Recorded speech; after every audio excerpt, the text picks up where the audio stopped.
Hello guys! Hello para to sa lahat ng Taurus. Taurus, alamin natin ang solar eclipse message para sa inyo. Simula ngayong March 29 yung message na to. So ano ba ang dala sa iyo ng solar eclipse para sa lahat ng Taurus? Okay, Taurus, medicine woman, Aishel. You are a channel for divine healing power. So, dito Taurus, sinasabi ng barahan na ikaw daw ay channel for divine healing power. So, may mga Taurus na simula ngayong March 29 na to, pwedeng magkaroon kayo ng pagkakataon na makatulong. Pwedeng doctor ka, nurse, or kanuman, healer. Pwede kang makatulong sa mga taong nahihirapan, emotional, physical, mental, psychological, or kung ano man na tulong na pwede, or divine healing na pwede mong ma-share sa kanila or pwede mong maibahagi. Okay.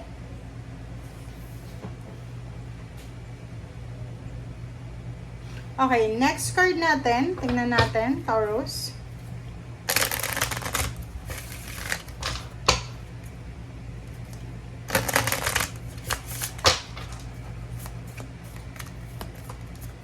Okay. Next card is insecurity. Okay.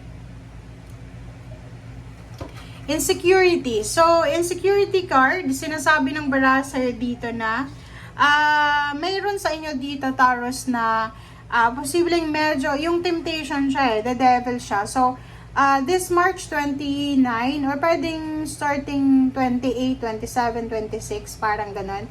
Mayroon kang parang temptation na mararamdaman na medyo may insecurities ka, selos, inggit, parang ganon. Pwedeng inggit sa kapamilya, sa kapatid, sa kaibigan, or sa kanino man, kasi parang nakikita mo na unfair yung lahat, parang ganun. So,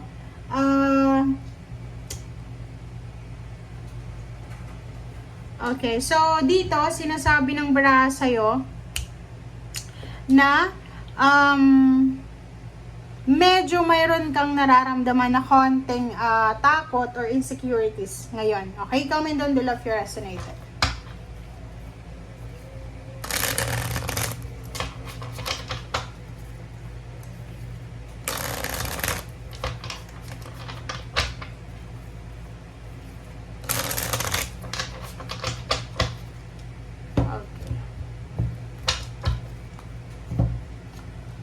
Okay, Page of Wands. So, Page of Wands, sinasabi sa'yo dito na it's all about future plans or future happenings. So, yung Page of Wands na to, sinasabi ng barahan na maraming pagbabago ang magaganap na darating sa'yo. So, incoming pa lang siya. Ihanda mo ang sarili mo para sa pagbabagong magaganap. Okay? And next card natin is Four of Cups. Yung Four of Cups dito is regarding relationship. Pwedeng may hinihintay kang confirmation or may hinihintay ka na information or clarity. So, comment down below if you resonated. Next card naman is Ten of Cups.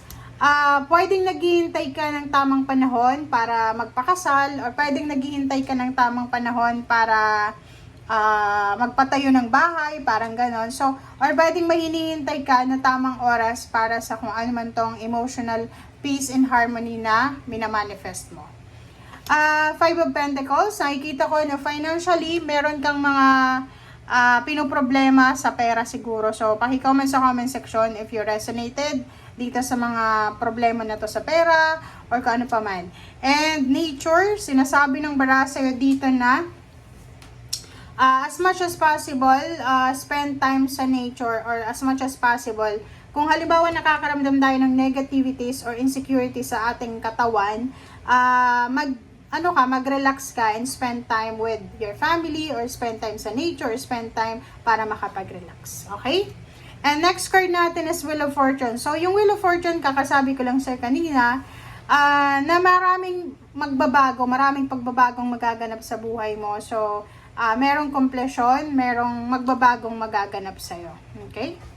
And next card natin is number 13 for the Lord of Shadows and Travel. So, posibleng meron kayong travel plans, or posibleng marami kayong plano na paglalakbay.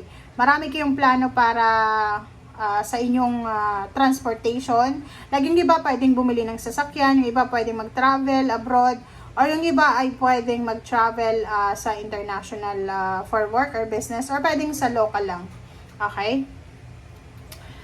Five of Swords, sinasabi ng barahan na mayroong iba sa inyo dyan na marami kayong gustong i-give up sa buhay, or marami kayong gustong gawin sa buhay.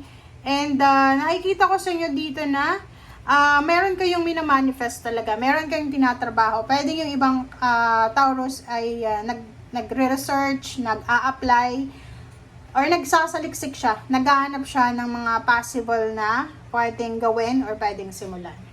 Okay, next card natin is Four of Swords. Dito sinasabi na yun, spend time with the nature, spend time alone, spend time with your friends. At ang Four of Swords na to is sinasabi na wag mong kakalimutan yung pagpapahinga. Wag mong kakalimutan yung sarili mo para makapagpahinga ka. Okay? And dito naman is the Holy King is 9. So nakikita ko sir dito, makinig ka sa sinasabi ng iyong intuition, makinig ka sa sinasabi ng iyong katawan, sa nararamdaman or pinararamdaman ng iyong katawan. Okay? And next card is 8 of Wands. Good news, maraming balita ang posibleng darating sa'yo. Maraming information, maraming kung ano man na pwedeng magandang pangyayari. Happy moments, good news, joyful news, completion, ano pa ba? Satisfaction to na mararamdaman mo or makukuha mo. Okay? And 8 of Pentacles, nakikita ko share dito, isang masayang balita ang matatanggap mo in terms of money, in terms of relationship with your like office mates, workmates, parang ganon. And nakikita ko share dito, isang magandang balita ang matatanggap mo regarding trabaho. So, nakikita ko na nakafocus ka sa ginagawa mo. Nakikita ko sir dito na masaya to na ginagawa mo, or masaya tong pinagkakaabalahan mo sa ngayon. And last card natin sa ilalim is Three of Pentacles. Yung Three of Pentacles dito is yung like mga business plans, or pwedeng financial plans, or anything na financial. Nakikita ko sir dito na isa sa pwede mong gawin ngayon is mga additional learnings, additional skills.